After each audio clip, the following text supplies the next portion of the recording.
Buen ambiente aquí, se desató el espíritu navideño y beisbolístico, así es que estamos muy contentos. Qué bueno que ustedes en sus hogares también están en sintonía con esta edición de Diálogo Urgente. Aquí está con nosotros Francisco Méndez a propósito de tantos temas ligados a en lo que él es experto, a propósito del subsidio, del aumento de pasajes y de tantos temas. Bienvenido. Buenos días Colombia, buenos días Iván, qué placer siempre con ustedes aquí. Gracias por venir, Francisco. Vamos a cerrar la entrevista con ese tema de la pelota. Pero para empezar, su opinión sobre el tema del subsidio. Recientemente, ayer precisamente, ya los transportistas comenzaron a anunciar los aumentos de pasajes, aunque la gran mayoría están diciendo de que ni siquiera los recibían el subsidio. Entonces, ¿cómo se pudiera justificar que si no recibían algo que le estaba supuesto mantener el precio bajo, si no lo recibían, cómo ahora van a subir el pasaje si no están dejando de recibir algo? Esa es una lógica simple, claro. Ahora bien, las políticas públicas deben ser tomadas para beneficiar a la mayoría de la población. Y tú debes evaluar sus implicaciones ex ante, antes de tomarlas.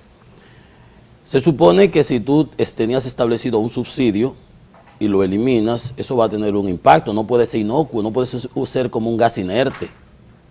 Por algo tú lo tenías, claro, con algún fin u objetivo.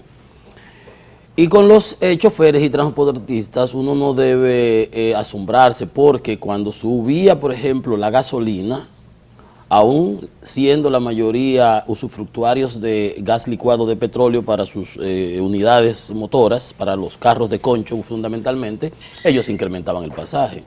Por consiguiente, eso no debe haber asombrado a nadie que esté sentado desde el otro lado tomando decisiones de política, que debe evaluar cuáles serían las implicaciones o los impactos. Por consiguiente, tú antes de tomar eso tienes que considerar que eso va a surgir, porque siempre ha sido.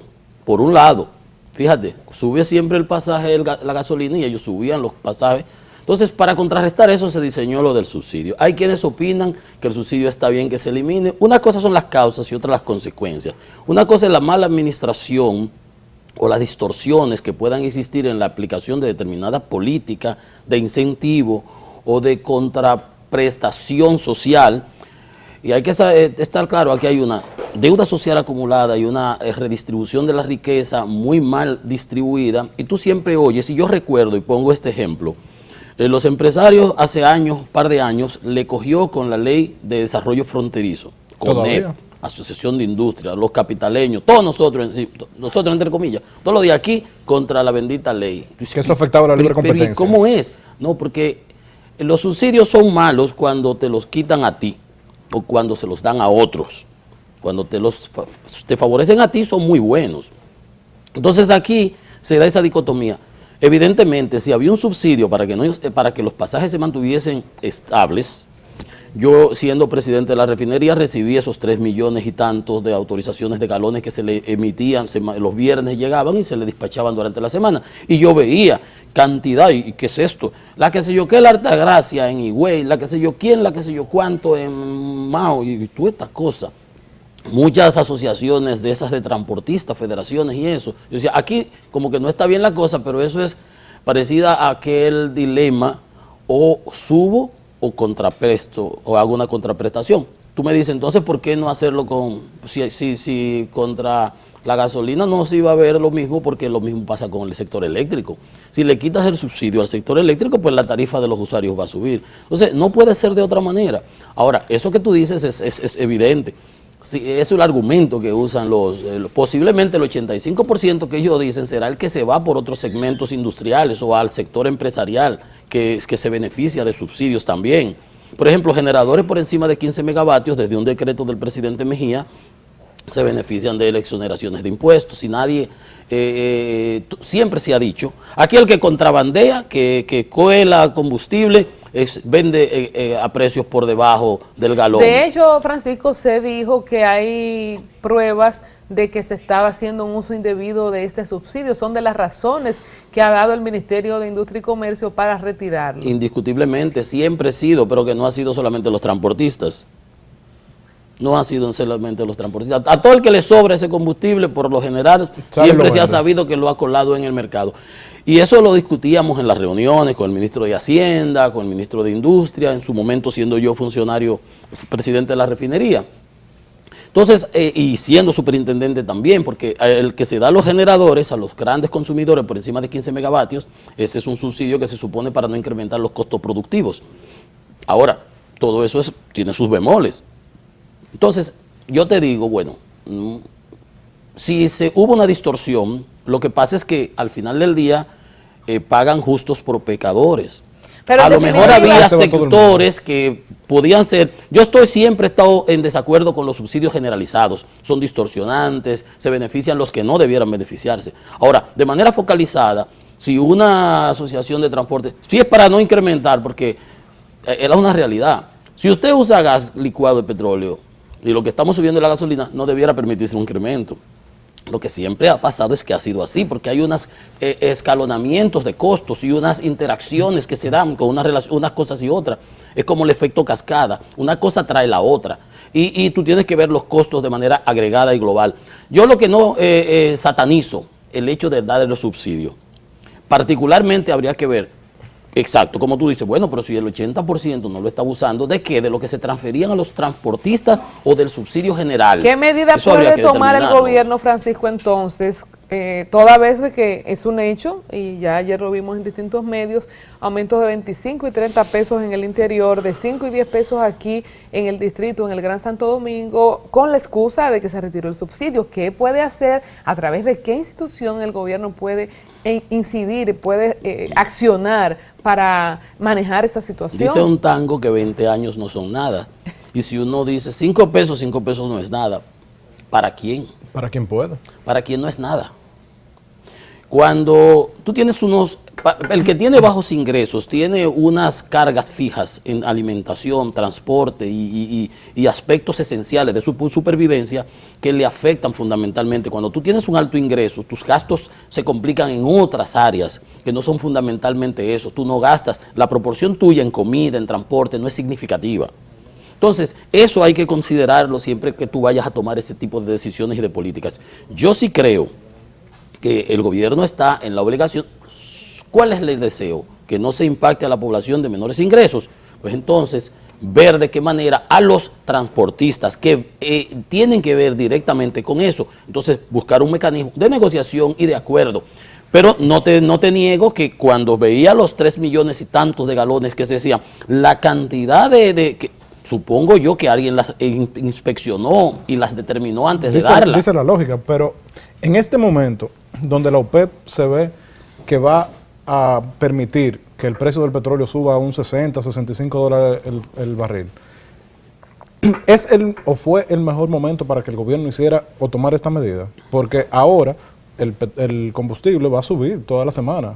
Poco a poco va a seguir subiendo y eso va a obligar a los transportistas entonces a seguir subiendo 1 peso, 2 pesos, 5 pesos semanalmente. Entonces, ¿cómo esa gente, como estábamos comentando, que están viendo sus gastos incrementarse una cosa tras otra, hoy se anuncia de que pudiera subir el transporte de carga, eso va a subir el precio de la comida. Entonces, claro, ya lo primero que se anunció desde que tomó posesión el ministro de Hacienda era de que no era posible que se hiciera un aumento de salario, pero todos los gastos están subiendo. Entonces, ¿cómo esa gente que tú tanto mencionas van a sobrevivir?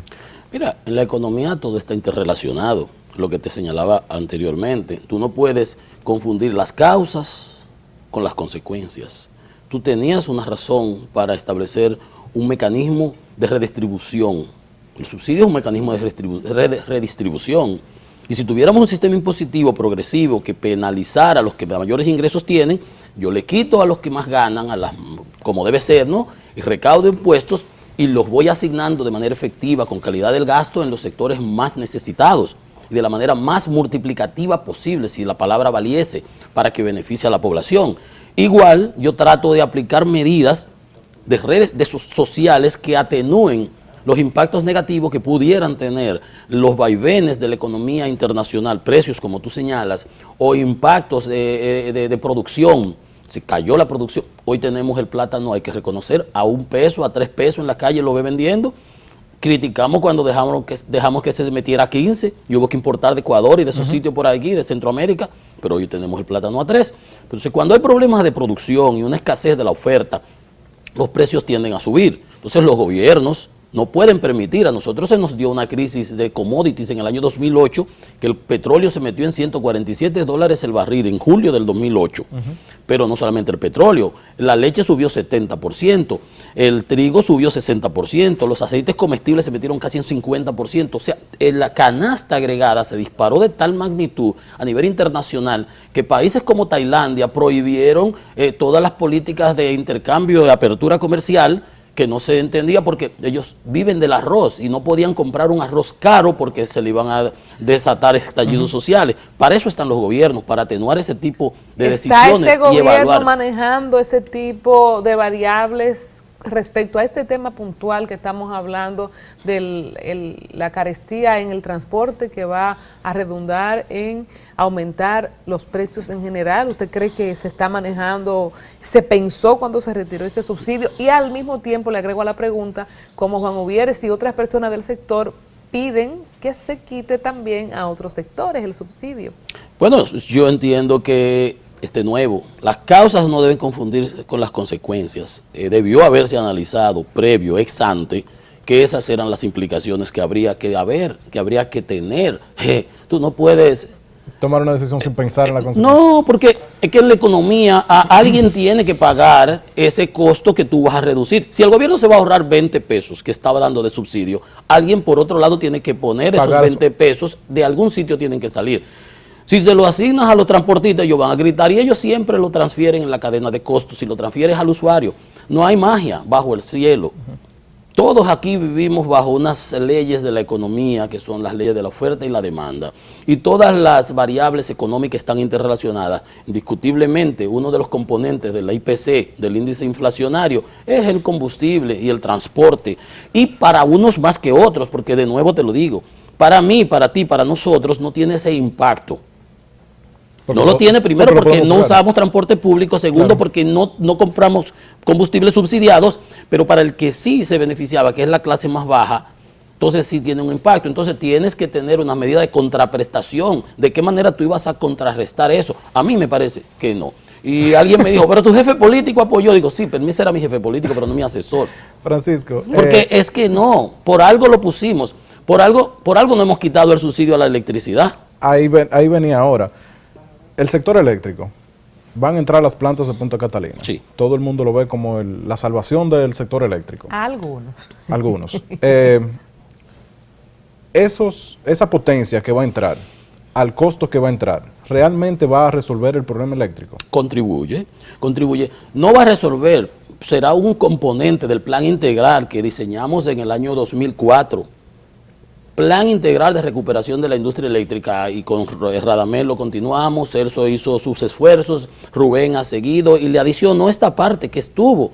Cuando Radamés estaba, se hizo una licitación que yo la apoyé para casi 1000 megavatios, creo que eran, que ganaron a carbón, que ganaron una compañía china, Sinchuan y otra compañía, Emiratos Power. No se lograron hacer, se aprobó hasta por el Congreso, una carta de crédito revolvente de alrededor de 900. ¿Y por qué no se hizo? Fíjate, yo trabajé una vez con el secretario del proceso de capitalización boliviano, muy querido amigo, alto funcionario en el Banco Mundial actualmente, un gran saludo, de alguna manera le llegará, Edgar Sarabia, que decía, los procesos no son los asesores ni los ejecutivos, son los equipos de implementación.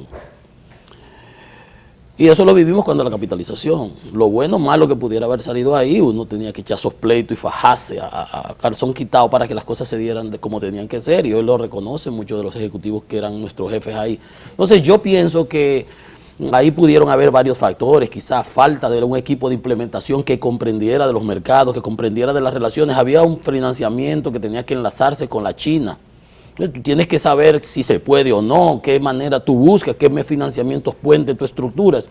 Lo único que yo sé es que se aprobó un préstamo soberano por $900 millones aproximadamente, una carta de crédito revolvente de 27 pagos de 30 millones de dólares, equivalente prácticamente a un consumo de 10 millones mensual, tres meses, que con eso yo te construyo a ti 4 plantas. Yo te construyo 4 plantas. En este con, momento, 900, con 1.000 millones de dólares que me aprueben, yo busco 3.000 más.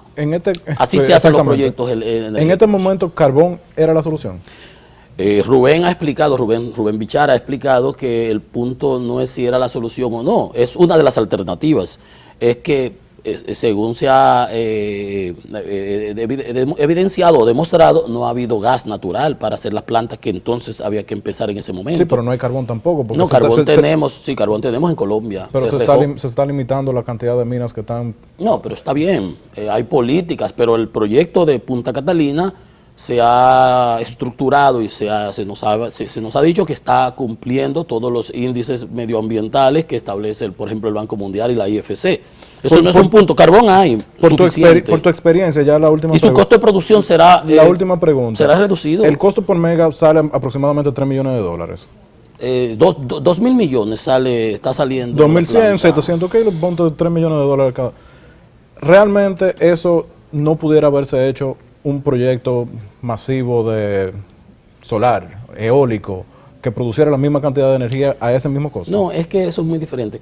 Un proyecto eólico siempre es factible. Las dos cosas tienen que haberse hecho en paralela. Yo hubiera desplegado mayores esfuerzos. Sí, porque son paralelas. El problema es que la energía eólica y la energía solar no tienen potencia firme, como se dice. Por ejemplo, de noche yo no tengo energía solar. Esto es lo básico, la planta de carbón, ¿verdad? Las plantas base y económicas, carbón, gas natural, nuclear, etcétera, o una hidráulica de pasada, de esas, sí. No de que siempre tenga agua, que vaya un momento. Entonces, no tiene potencia firme. Si tú haces proyectos solares, tú tienes que tener siempre energía convencional. De backup. Eólica igual, tú vas a tener mientras haya brisa. Hay ciertos lugares en Dinamarca y allá en el Mar del Norte donde la brisa no cesa.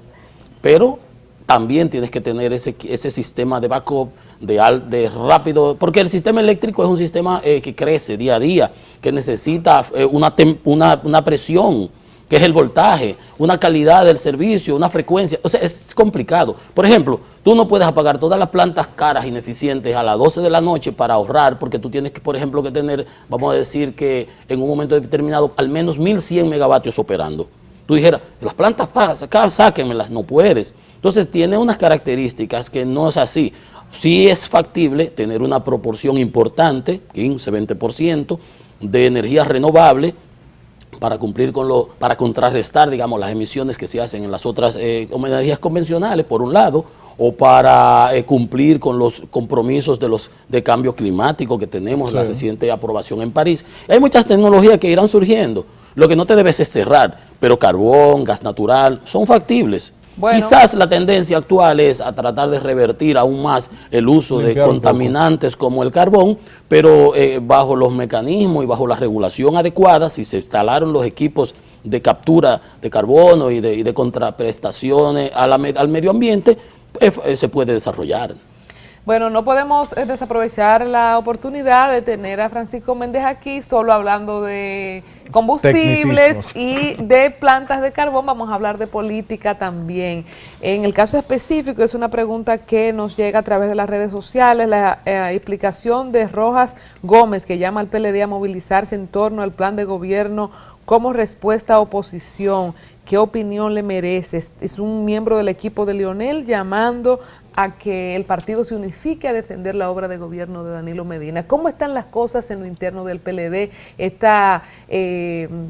Vamos a decir, estas facciones que se hablaron en algún momento han ido subsanando. Leonel Fernández anda promoviendo RD 44 o RD 2024, no estoy muy clara. ¿Cómo están las cosas? Fíjate, yo quizás lo único que difiero con nuestro querido amigo Baute con la palabra movilización. Yo digo, movilización no, enroscarse. Cuando uno juega ajedrez, uno enroca el rey para enroscar el partido alrededor de su gobierno. Este es el gobierno del Partido de la Liberación Dominicana, un gobierno exitoso, con muchos logros. Entonces, exactamente. Ahora, el partido debe sentirse compromisario de las gestiones del gobierno y el gobierno debe tratar de cumplir con las expectativas nacionales, ¿verdad? Entonces, esa unidad, y si nos atenemos a la historia, veremos que este periodo de gobierno, esta gestión 2016-2020, será muy diferente a la gestión 2012-2016. Por un simple, le digo en mi círculo de comentarios y de amigos, como decía Marx en el 18 Brumario, de que la historia se repite una vez como tragedia, la otra como comedia. Nunca nada es igual.